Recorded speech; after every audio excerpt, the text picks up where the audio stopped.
राक्षस हो चाहे तपस्वी हो, उनका एक नेत्र, एक रूप, ये बराबर का आशीर्वाद देंगे।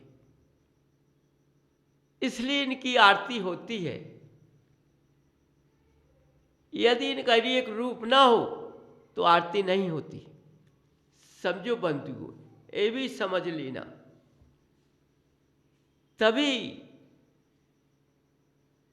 जब इनका नेत्र का पल उठता है तो चाहे वहाँ दुश्मन हो और चाहे भक्त का जीव बैठा हो, आशीर्वाद सबको बराबर मिलेगा। देखो,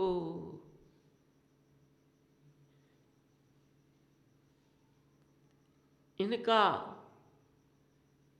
यदि ये दुश्मन को दुश्मन देखते ना तो ये इस पद पर नहीं बैठ पाते। समझो,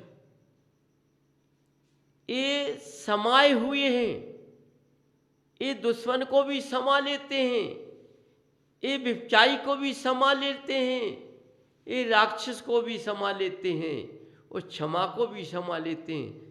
ये सबको अपने समान देख लेते हैं, ये सबको आशीर्वाद बराबर दे देते हैं। तुमने कितनी तपस्या की, राक्षस ने कितनी तपस्या की, व्यभिचारी ने कितनी तपस्या की, लेकिन उसका तुम्हारे साथ बंध जुड़ गया, उसका भी कल्याण हो गया। बंधुओं, इस समय देखने को नहीं मिलता है। समय एकाएक आ जाता है। समय देखने को नहीं गए कि कब समय अच्छा लिखा है। समझो, कब समय अच्छा लिखा है और अच्छे गुण पैदा हो जाते हैं। अच्छा, हमारा भाग उदय अच्छा था, इसलिए हमका आशीर्वाद मिल गया। उसी वक्त चाहे व्यभिचारी हो, चाहे राक्षस हो, चाहे दुश्मन हो, सारे समाप्त हो जाते हैं, सारे भाव बदल जाते हैं, सारे भाव करुणा के बन जाते हैं। देखो, वो मनुष्य उठकर भगवान के पास पहुंच जाता है और तुम जिस लालच से तपस्या कर रहे तुम उसके पास नहीं पहुंच पाते हो। बंधुओं, समझो, अपना स्वयं जब तुमने अपने गृहस्थ जीवन के बंधुओं की पहचान नहीं कर पाई तो तुम भगवान की क्या पहचान करोगे। पहले घर से शिक्षा लीजिए। मेरी माँ है, मेरा पिता है, मेरा भाई है, मेरी पत्नी है, ये किस दर्जे के हैं। यदि तुमने माँ की आज्ञा का टालन कर दिया, पिता की आज्ञा का टालन कर लिया, या अपने भाई को भाई नहीं समझा, या अपनी पत्नी को तुमने तिरस्कार कर दिया, तो बंधुओं तुम्हें जिनालय में आकर के भगवान नहीं मिल सकते हैं।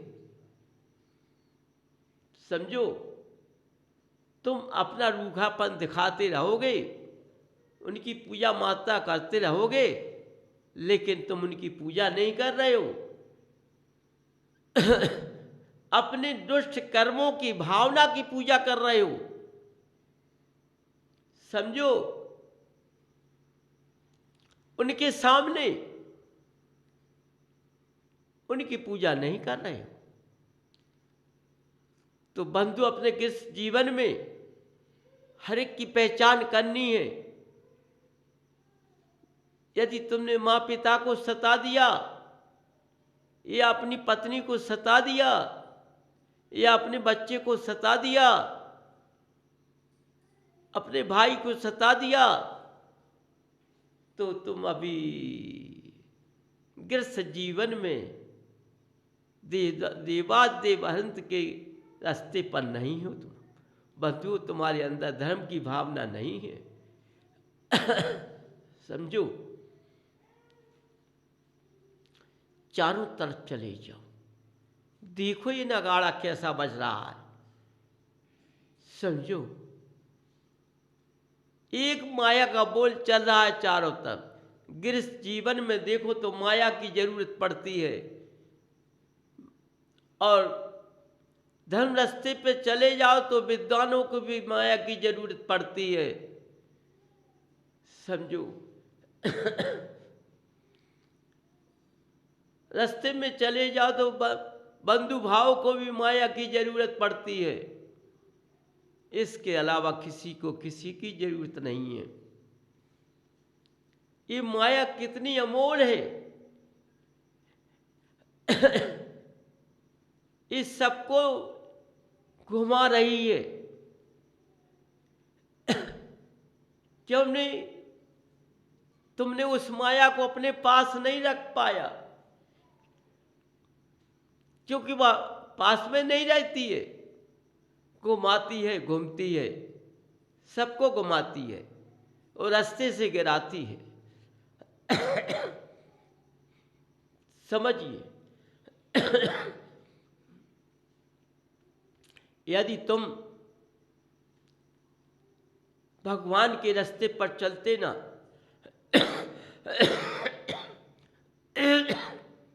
हमें किस माया की जरूरत है? किस माया की जरूरत है?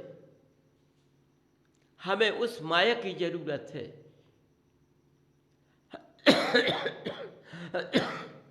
जो घर के अंदर रह करके घर का वास करती है। उसकी जरूरत है। यदि वो घर में वास करती है, उससे घर की रूपरेखा अच्छी लगती है, तो समझो वह माया तुम्हें उठा ले जाएगी, ऊंचे की ओर ले जाएगी। यदि माया को तुमने अच्छा नहीं रखा, माया को पकड़ नहीं पाया, समझो विनय की भावना, विनय की माया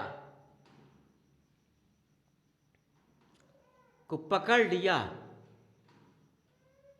तो समझो गृहस्थ जीवन के अंदर धर्म जा नहीं सकता है।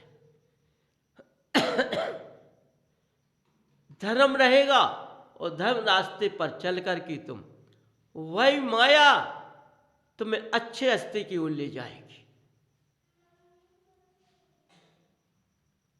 अभी तुम उस माया में लगे हुए हो जो चारों तरफ सबको घुमा रही है,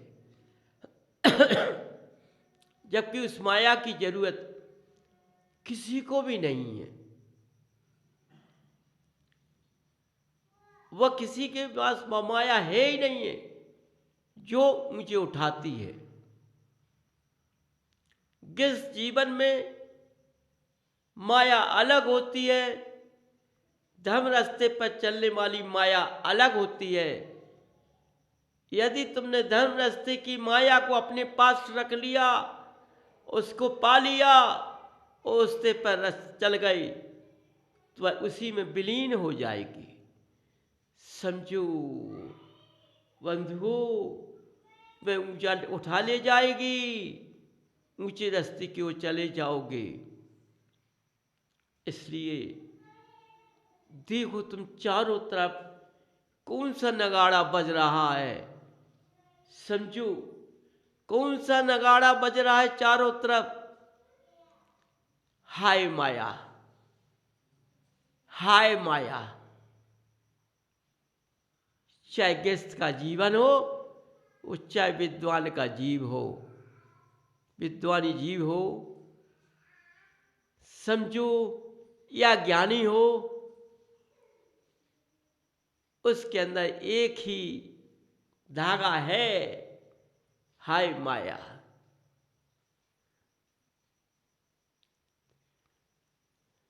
गृहस्थ का जीवन अपने गृहस्थ को नहीं देख रहा है, और विद्वान अपने गुण को नहीं देख रहा है, अपने रास्ते को नहीं देख रहा है। समझिए, अब किसको बड़ा तौला जाए, किसको बड़ा बनाया जाए। कहने में बड़ा विद्वान होता है, लेकिन वो तो जानने के बाद भी माया के चक्कर में फंस गया है, तो वो गृहस्थ जीवन से नीचे चला गया है।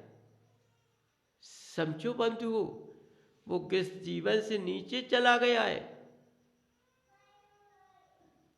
क्योंकि उसको वीतरागी रूप की जरूरत नहीं है। तुम्हें जिनालय की जरूरत नहीं है। गृहस्थ के जीवो, उनको रूप की जरूरत नहीं है और तुमको जिनालय की जरूरत नहीं है। समझिए, इसलिए अपने गृहस्थ को लेकर चलो।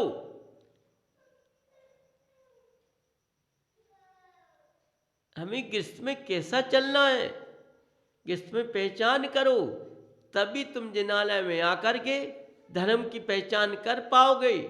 इन भगवान को तुम तभी पहचान पाओगे। समझो, ये जिनालय किसके लिए बनाना है? तुम्हारे अंदर एक आला होना चाहिए, जिन आलय। इनके लिए तो बैठने के लिए तुम्हारे अंदर एक सिंहासन होना चाहिए। यदि तुम्हारे अंदर सिंहासन इनको बैठाने के लिए है, तो ये तुम्हारे सिंहासन पर जब बैठ जाएंगे तो तुम्हारा गदगद हो जाएगा, तुम जाने कहाँ पहुंच जाओगे। संभलना है, फिर संभलना है। यदि बैठ गए और संभल नहीं पाए, निपट गए, तो आला ही चला जाएगा। इसलिए बंधुओं, जैसे माया को लेकर नहीं मनुष्य संभल पाता है, वो आलय अंदर आ गया, उसको लेकर नहीं समझ पाया, तो वो किस दिन का नहीं रहता है, ना इधर का रहता ना उधर का रहता है। संभालना बहुत मुश्किल पड़ता है। समझो, संभालना बहुत मुश्किल पड़ता है। इसलिए संभालने के लिए गहराई की जरूरत है। शरीर के अंदर मत की भावना नहीं आना चाहिए। अरे, हमारे अंदर भगवान विराजमान हो गए, हम गलत रास्ता चलने लगे, मत आ गया, तो ये मत को भी संभालना है। भगवान संभालना किसको है? मनुष्य को। हर बात से संभलना है, तभी तुम्हारा कार्य बन पाएगा, अन्यथा ये गृहस्थ का जीवन तुम्हें नीचे ले जाएगा। क्यों? गृहस्थ हमेशा कीचड़ में फंसा हुआ है। कीचड़ में कब फंसा है? जब गलत रास्ते पर चलते हैं।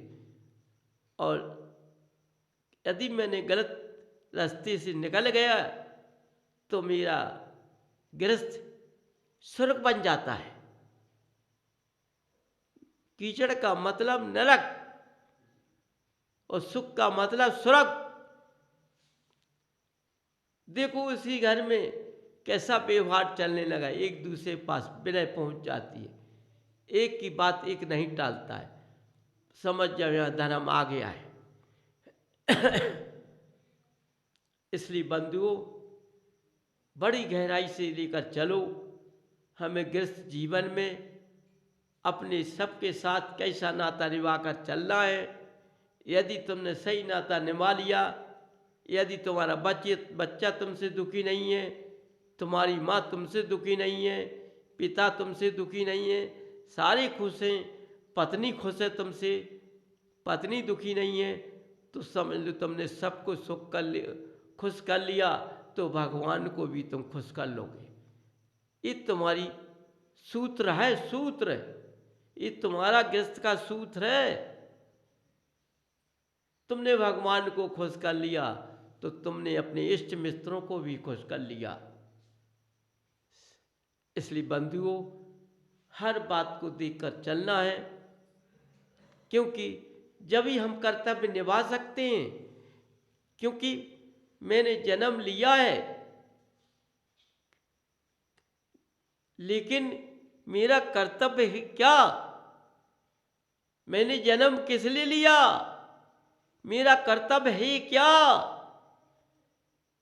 मेरा कर्तव्य है कि जियो और जीने दो। मैं महावीर की संतान बनकर आया हूँ, इसलिए मुझको इस तरह से चलना पड़ेगा, तो मेरा गृहस्थ हमसे दुखी नहीं होगा। तो मेरे चलने में बाधा नहीं आएगी, तो मैं सही जिनालय पर पहुँच जाऊँगा, और जिना आलय मेरे अंदर पहुँच जाएगा तो मैं भगवान का संतान कहलाऊँगा, मैं महावीर की संतान कहलाऊँगा। तो मैं जितने भी जीव मिलेंगे उनको इस तरह से देखूँगा, समान दृष्टि से, बुरी दृष्टि से नहीं देखूँगा। तो उनके अंदर कि झांक हमारे अंदर पड़ जाएगी, एक कि दुखी है कि सुखी है। या दुखी हैं तो उनके दुख को दूर करो भगवान की प्रेरणा से, भगवान की भक्ति से, भगवान के रास्ते से। तो देखो, तो उसका उत्तर क्या होता है? जियो और जीने दो। तुम भी जियो, उसको भी जिंदा करो, गिनने ना पाए, तभी तुम्हारा सार्थक आना है, अन्यथा आना नहीं है। इसलिए मैं अपनी वाणी विराम करता हूँ।